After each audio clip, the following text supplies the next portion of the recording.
ભરૂચમાં જીવના જોખમે નર્મદા નદીની પરિક્રમા બોટમાં ક્ષમતા કરતાં વધારે શ્રદ્ધાળુઓને બેસાડવામાં આવ્યા। બોટ પર જોખમી સવારીનો વિડીયો વાયરલ થયો।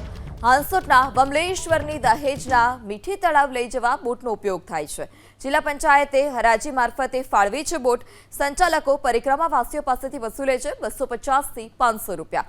પરિક્રમાવાસીઓએ વિડીયો બનાવી વાયરલ કર્યો। હરણી બોટ જેવી દુર્ઘટના બની તો જવાબદાર કોણ, તેને લઈ પણ સૌથી મોટો સવાલ।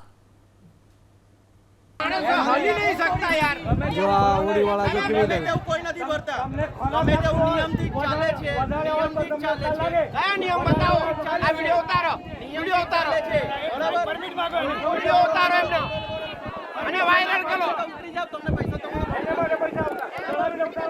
બોટ ની અંદર ઊભા રહેવાની જગ્યા નથી એટલા ખીચો માણસો ભરે છે અને પર વ્યક્તિના 500 રૂપિયા ચાર્જ છે।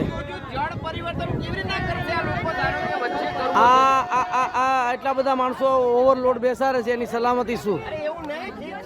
અને દરેકના 500 રૂપિયા પાછા છે।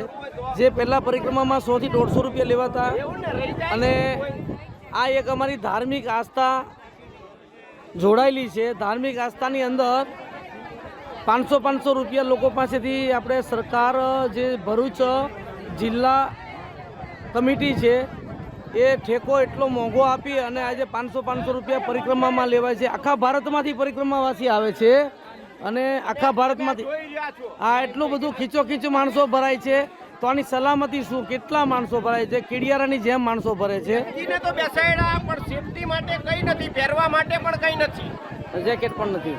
જેકેટ પણ નથી।